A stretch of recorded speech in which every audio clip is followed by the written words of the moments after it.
Welcome to the Tea Huddle with Marisa and Kelly. Your only source for gridiron gossip.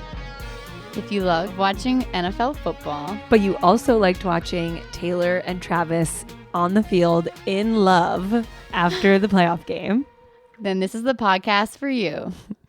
Welcome back, Kelly. We are back in person this week, where you belong. I'm back. I had to hurry back to Tea Huddle Studios to make sure you're doing okay after this weekend. Sorry about the Lions. How you feeling? You know, I'm distraught. I feel like your reaction time, like your sadness time, your time of mourning should be proportionate to how long you've been a fan. And I've only been a fan for 3 weeks. So I'm going to take it easy. There's lifelong Lions fans out there. This is really their time, but I'm upset. They had it. They had it in the first half. We'll get into all of that. But you got your jersey finally. And my shirt came in time. We were all worried last week. Will the shirt come in time? So at least there was one Lions victory this week. My Lions shirt got delivered. I didn't wear it because I was worried about the superstition. It didn't matter. They lost. But honestly, and we'll get into this as well, all of the Taylor and Travis loving and kissing and whispering, like it was a distraction. It was enough of a distraction. Eases the soul. Yes, it really did. It like softened the blow of my favorite NFL team not making it to their first ever Super Bowl. But I'll be strong for you guys today because we only have a couple of more episodes after this one, and next week is our first annual Teacup Awards. Oh, I'm excited for that.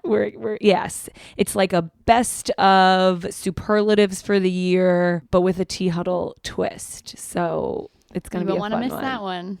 But first, if you must make me relive the loss, Kelly, please give us a recap of championship weekend. All right. Yeah, it's a little harder to recap it when I'm staring at you in this Lions shirt, but unfortunately for you and all the Lions fans out there, the 49ers, they had a huge comeback win to beat the Lions. The Lions led 24-7. They really did. But they lost momentum going into the second half. Some people may be looking to blame Dan Campbell, or as some people are now calling him, Dan Gamble, because of 2 failed fourth down conversion attempts. He did not play it safe. And maybe sometimes safe is better than sorry.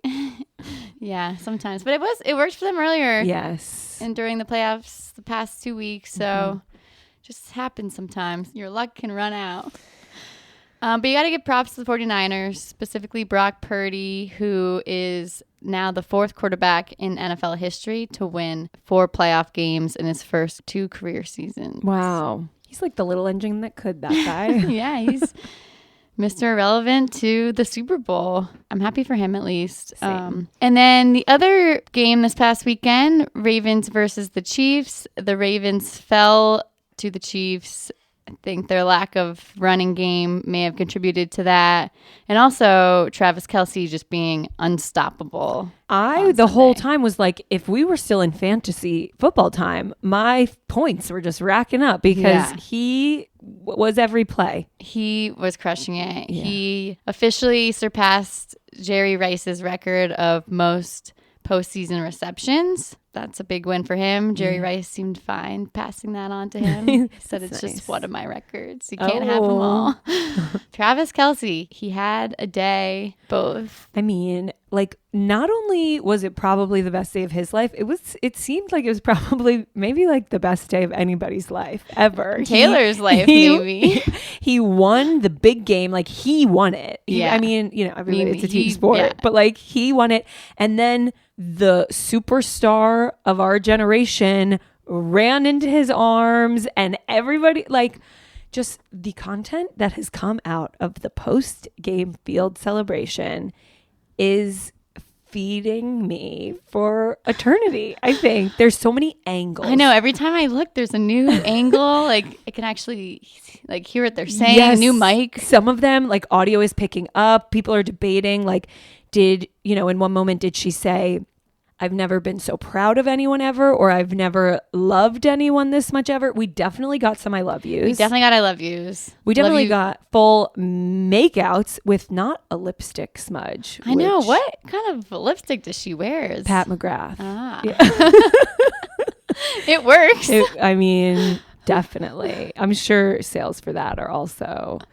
Every piece of jewelry she was wearing was Chiefs. Yes, I love the ring, Dedicated. the Chiefs ring, and then the bracelet that her and Travis both have. Is that Yes, TNT. TNT? Wow. It really was just a lot. It's like a fairy tale. It really is. It's someone, this was a tweet, but like, it feels like we are all living in a fan fiction Yeah. story. Oh, and I just a Disney Channel movie. Yes, it's very High School Musical. It's very a Cinderella story. And the edits that people are making on TikTok and Instagram of like his first video saying, oh, I guess she didn't want to meet me. And now he's celebrating his championship win With her in his arms. Oh, it's almost too much. But anyway, I don't know. Anyway, but what? Where do you go? Where do you go from there? I mean, there's still one more game to watch. Yes. And Taylor will be coming from Tokyo, right? Mm-hmm. To get to the Super Bowl in time. It's going to be... She's definitely coming. There's no doubt in my mind. Hopefully the wind is in her favor that day. Yeah. Right. What if there's a storm? In the fan fiction, there would be a storm, but she'd get here anyway. I will say, now it's clear that I love them. I love their love. I think he's so sweet. I think she's so happy. It's all great. There was some bad behavior from Travis Kelce on Sunday. Yeah, we didn't love some of his sportsmanship, taunting during the game, before the game, after the game. Yeah. Yeah. The one, like before the game, we have to talk about Definitely. Justin Tucker, the kicker. He was like on the kicker for the sideline. other team. The kicker for the Ravens Yeah. was like stretching on the sideline. And I guess Mahomes was also warming up. Mm-hmm. And I heard that like Travis asked for him to move because Mahomes was warming up. Yeah. And he moved, a little bit to the right. Wasn't enough. Didn't move enough.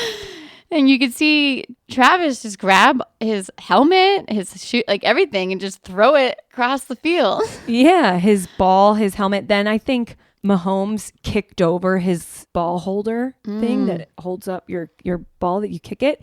It was like bullying behavior. He was like alone. He was just like doing his thing. Like, yeah.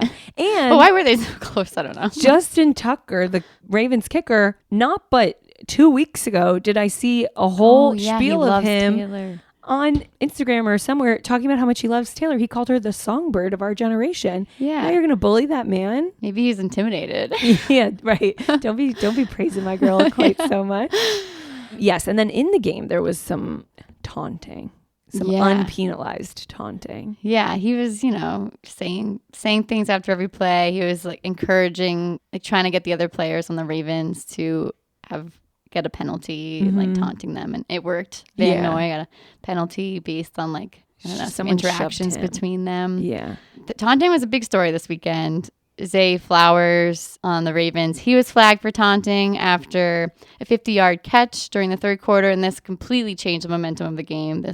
This penalty, 15-yard penalty. So he got called. Travis did not get called. People have, a lot of things to say about it. Joe Burrow said, like, let the boys play. Like, taunting should be allowed. Like, it's an emotional day. They're all, it's easier if everyone's taunting versus, like, you're calling penalties on some versus the other. So, yeah. I mean, if Joe Burrow says it, let that be the rule. He's a sweet boy. Yeah. And then fans got in on the taunting too. Okay, so I'm here to clear up some fake news. Ooh. So after the kissing on the field and the non-smudged lipstick, Taylor's leaving the stadium and she's walking out of like a hallway. And there's a couple different clips because, it was like 30 seconds. So you can either see like the first 10 seconds or the last, whatever. And there's a clip of someone screaming at her, "You're ruining football." And there's another clip where she says, I didn't do anything. So people are writing articles. Taylor Swift claps back at fans who say she's ruining football. I was like, that doesn't really seem like her style. And in fact, it wasn't. First, somebody screamed out at her something along the lines of like, you crushed it, or like, way to go. And she said, I didn't do anything. And then someone screamed, you're ruining football. And she didn't respond and just left. So here's what I have to say. If it really, really bothers you that they are showing Taylor Swift so much at the game, first of all, grow up, get over it. Second of all, she's not the one controlling how much they show her. She's just there watching a game like all of us. She's just there watching a game. So if you think what's ruining football is how much they are showing at her, then you think the director of the program is ruining football, or the camera operator, or whatever it is. But she is simply attending. And if you think she's ruining America's sport by attending, then you should get a grip. I'm sure she doesn't want to be shown all the time. Like, she just wants to like live her life. In fact, in this game, the camera was held on her for a while because it was promoting the Grammys that will be this upcoming Sunday on CBS. So CBS was showing her, and she is confirmed to be at the Grammys. Can't wait. I was a little bit hoping that the Chiefs would lose so that we could see if Travis goes to the Grammys with her, but he will now be practicing for the Super Bowl. Anyway, so it was like a held shot on Taylor, and you see her mouth go away because she knew she was going to get all this backlash if like there's a 40-second clip of her. It's also like when Travis plays well, they always show her reaction, which I love. We want to know. Yeah, I'm like, show Taylor. So we hate the people who think that her attending a game and being subject to being shown by the it's not fun taunting. No, not fun at all. Joe Burrow would not say let them taunt about that. Yeah. So taunting was it was the week of taunting. It's emotional. Now that we recap the games, we have some other updates related to players who did not make it to the championship. Yes, even though they're out of the running, we're still interested in their business. So starting with Tyreek Hill, last week, he was our final goss. The fact that a divorce petition was filed in Florida on behalf of Tyreek Hill, but he said, nope, I didn't do that. I had no awareness. I never said to do that. Okay.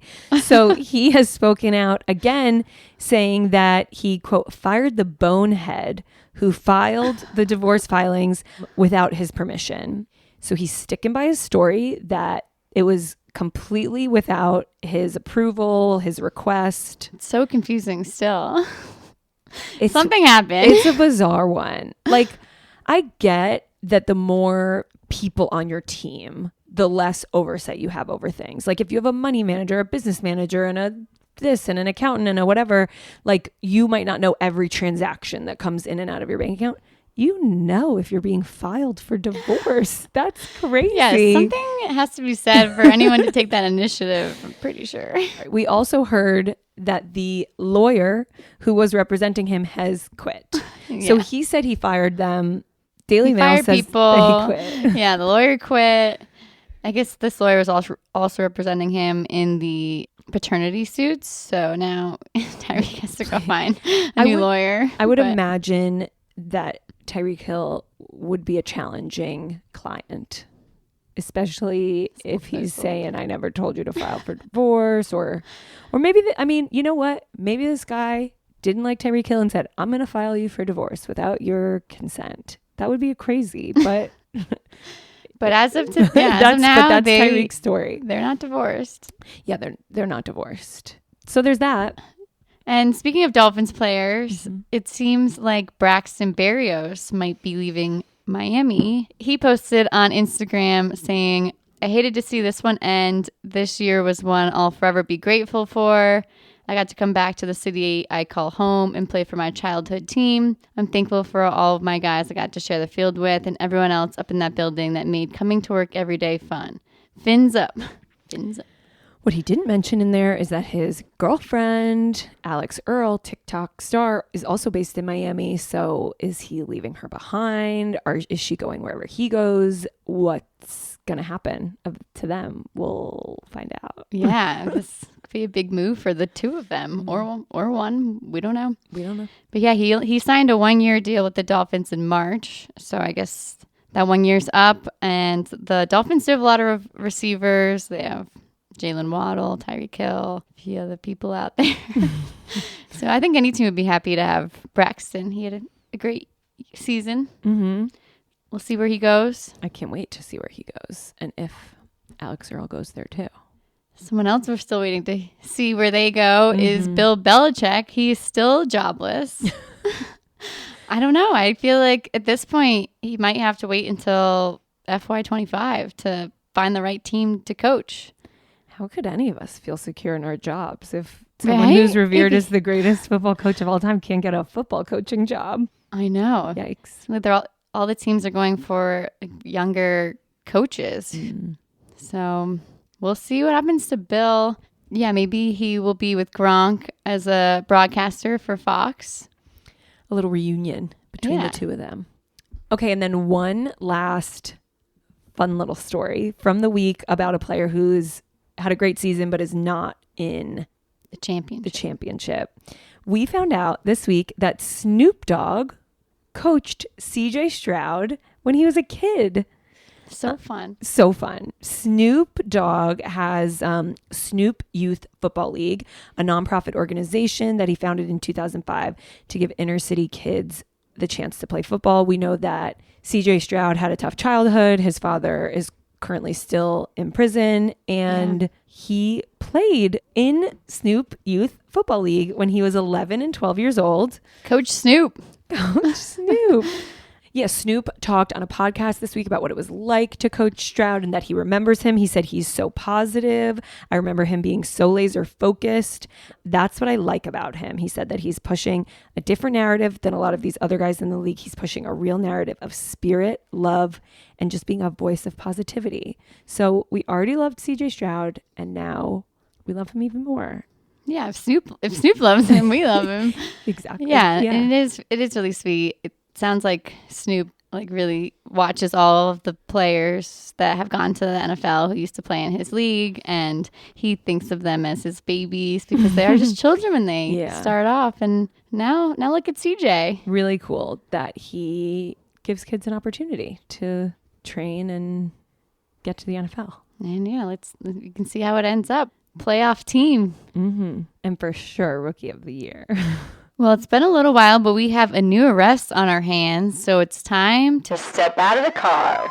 Step out of the car, Kayshon Boutte. Step out of the car. Kayshon Boutte, wide receiver for the New England Patriots. That's your team. That's my team. Yes, I know him well. He was arrested last Thursday for illegal sports betting while playing college football at LSU. He was charged for 1 felony count of computer fraud and 1 misdemeanor count of gambling underage. So this story is a little bit funny because it's a little ridiculous. Yeah, it's pretty funny. The betting took place in 2022, 2023. The past 2 years when he was under 21. He's very young. He's just turned 21 this few months ago. And the legal age to gamble in Louisiana is 21, so he was under that age. He allegedly placed more than 8,900 bets, which is in 2 years. The sheer volume. Sheer volume for $636,000. This is a gambling problem. Yeah. But it didn't go well because he lost more than $81,000. Betting that, so people out there have done the math. Betting that many times over the amount of days that he bet averages out to 22.5 bets a day. That is crazy. How do you have time to sleep? How do you have time to practice? How do you have He's in school. You're supposed to be going to class. You're supposed to be doing your homework. You're not. You're just betting. Bet. Little bets at a time. Yeah. Yeah. And the funny thing is, a lot of the bets were on the LSU football team, and a lot of them were on himself.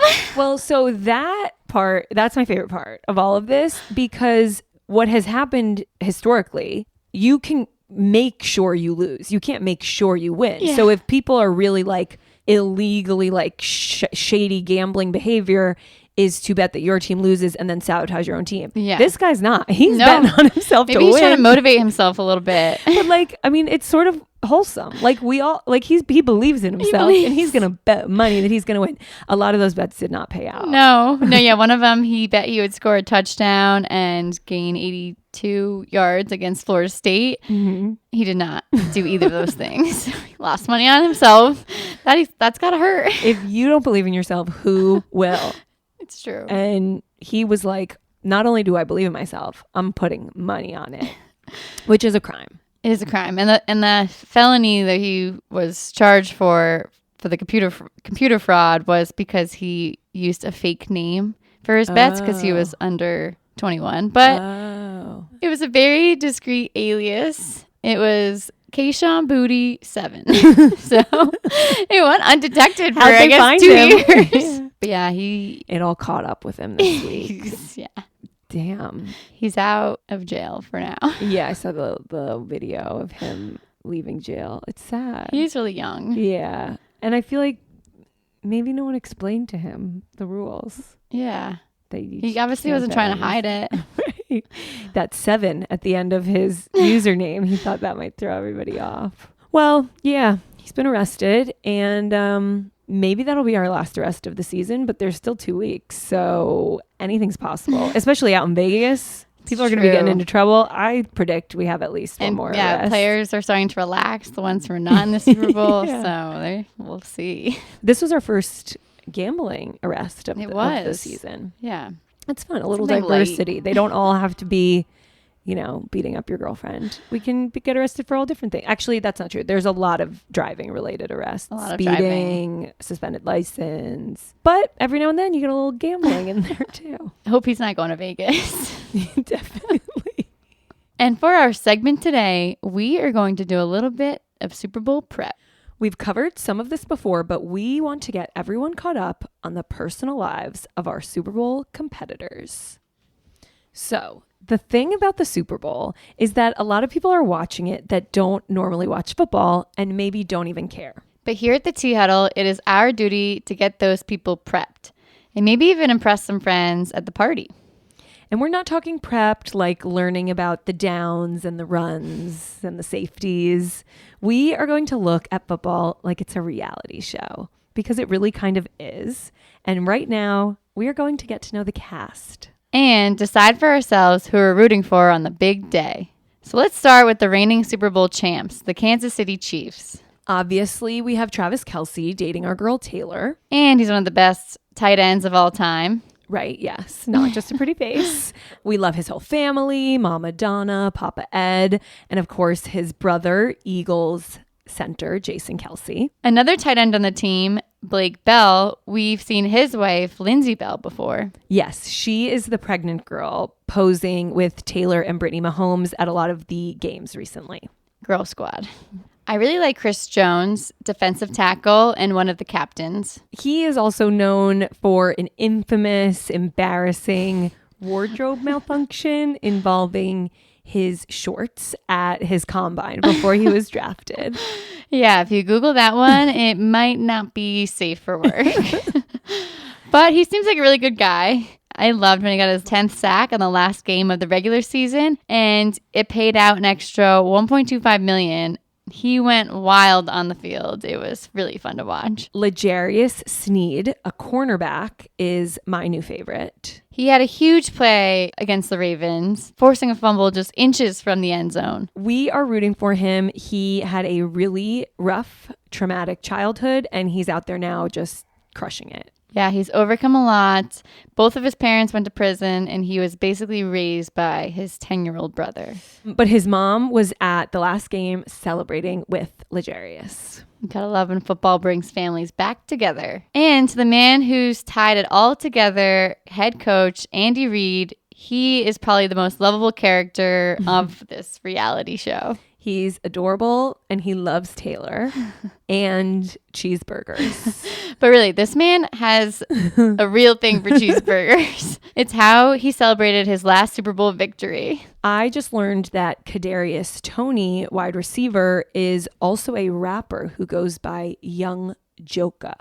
You might as well have a side hustle if the team is mysteriously benching you during the playoffs. Or so you claim. Okay, and how do we feel about Patrick Mahomes, star quarterback? He is truly one of the best ever, but I have sort of fallen out of love for Patrick Mahomes. Yeah, we have seen this season, he sort of seems like a baby when things don't go his way. But love him or hate him, that guy is going to show up and play on Super Bowl Sunday. I do have to say, there are currently 3 players on the Chiefs who were arrested within the last couple of years for domestic assault. So huge points against the Chiefs for that. Yeah, Willie Gay, Justin Ross, and Charles Omenihu. Omenihu actually was on the 49ers at the time of his arrest, but now plays for the Chiefs. So maybe that's points against both teams. Yeah, it evens it out a little bit. Yeah. But now let's look at the 49ers. The sweet, sweet Brock Purdy as quarterback. He's very cute. And he was selected last overall in the draft, and they call him Mr. Irrelevant. Honestly, mean. But now he's in the Super Bowl, so you got to root for that. He actually still lives with roommates because he's on his rookie contract, and San Francisco is expensive. Yeah, he lives with offensive lineman Nick Zakel. I hope they can renegotiate Brock Purdy's contract to give him some more money because now he's in the Super Bowl and he deserves that. And then there's running back Christian McCaffrey. He is engaged to Olivia Culpo. We know her because she was Miss Universe in 2012 and then went on to date Nick Jonas and another football player, former Patriot Danny Amendola. They had a public messy breakup. But now she found love with Christian McCaffrey, and he is the best running back in the league and is most likely going to find the end zone in the Super Bowl. So you will hear his name. I just learned that his dad was also an NFL player. And his dad actually won a Super Bowl for the 49ers. I feel like that has to be a good omen for his first Super Bowl with the 49ers. Yeah. Kyle Juszczyk is a great fullback, but we're a little bit more familiar with his wife, Kristen Juszczyk, who makes amazing custom clothes for players and wives of players and girlfriends of players. Wags, as they're often referred to. He's always hyping his wife up, which we love. And I can't wait to see what she wears to the Super Bowl and if maybe she's going to make another item for Taylor, although now their men are competing, so maybe not. Fred Warner, a linebacker, his wife, Sydney Hightower, was on The Bachelor. Pilot Pete season. I think she was somewhat of a villain, but they seem really happy and in love. You might also recognize Nick Bosa from Kim Kardashian's Skims ads. But we don't love him because he tweeted that Beyonce is trash and has tweeted and liked some other controversial social media posts. Yeah, that's a strike against the 49ers for having bad taste. Mm-hmm. I just learned that wide receiver Brandon Ayuk grew up as a 49ers fan, and now he's on that team, which I love. So sweet. There are pictures of him as a 4-year-old wearing 49ers gear, and apparently his mom is a diehard fan. That's so fun. One of my favorite 49ers is tight end George Kittle. He just has quintessential, like, big, goofy tight end energy. He also is obsessed with his wife and always talking about how much he loves her. And I love. Yeah, I feel like tight ends just have to be big, goofy dudes with lots of energy. It's just like a criteria, a prerequisite. Another 49er that I love is Dre Greenlaw. When he was drafted, a father of one of his college classmates came out and said that Greenlaw had protected his daughter when someone slipped something in her drink at a college party. Oh, he's a nice guy. Mm-hmm. He also overcame a really hard childhood and, after being in the foster care system, was adopted by one of his high school football coaches. Okay, well, what do you think? Who are we rooting for? It's a pretty tight matchup here. But I don't think I can root for the Kansas City Chiefs this year. Yeah, I am inclined to agree. I want Taylor to be happy, and I'm happy that she's going to be at the game, but I don't think that's enough for me to get behind them. The 49ers lost this Super Bowl matchup in 2020, so I feel like I have no choice but to root for them this time around. Yeah, and they haven't won since the 90s, so this is their time. Well, there you have it. And go Niners. Go Niners. And that brings us to the final goss. Final goss. Okay, so Saturday, Kadarius Toney, who we just touched upon briefly, also known as Young Joka, he came into at least my attention when he was offsides. And Yeah, he got a lot of hate for that. Yeah, everybody hated him. And he lost the Chiefs that game against the Bills, where Patrick Mahomes threw a fit and said, worst call I ever saw, even though he literally was offsides and they called him offsides. But anyway, so that's Kadarius Toney.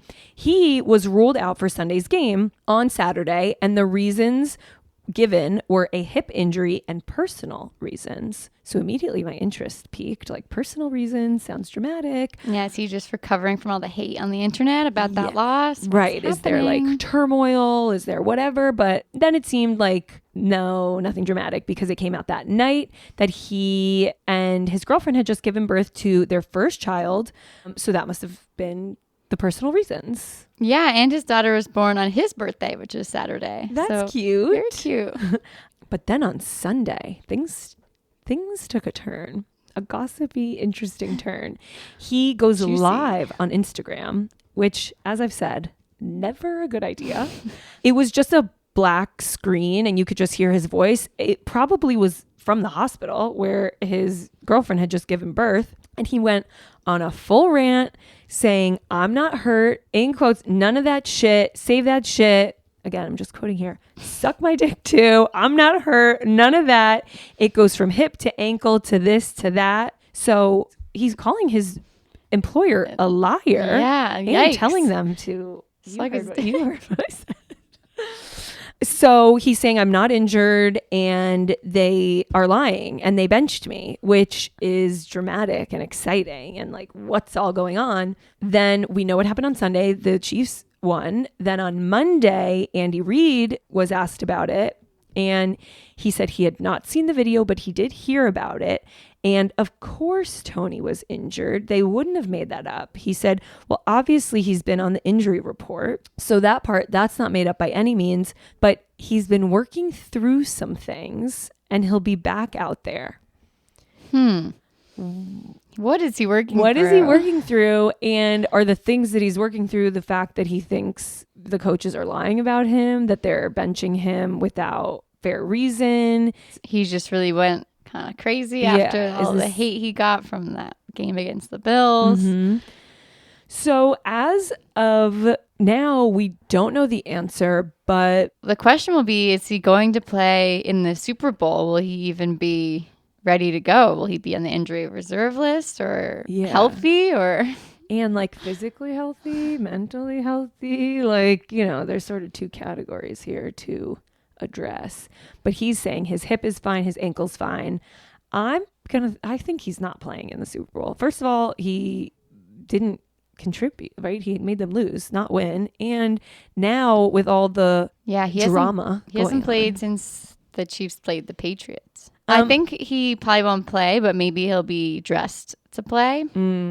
I, for one, can't wait to see. And like, are people sitting near him? Is he like having pleasant interactions with his coach and his teammates after he publicly accused them of lying? We'll see. We'll find out. We'll tune in. We'll let you know. But they have a week to rest in between, so that will give Toney some time to recover physically and personally. Resolve the personal things he's working through. Well, now the things that need to be resolved are this like beef between him and his Chiefs. But yeah, let's see how this all comes together. Well, I think that's it for us today. Good luck to both of the 49ers and the Chiefs in the Super Bowl. Make sure to rest up this coming weekend. And good luck to Taylor as she hustles from Tokyo to Vegas to make it in time for the Super Bowl. And for all those players who are not playing in the Super Bowl, good luck in the Pro Bowl on Sunday. And make sure everybody to tune in next week for our first ever Teacup Awards. But until then, stay juicy.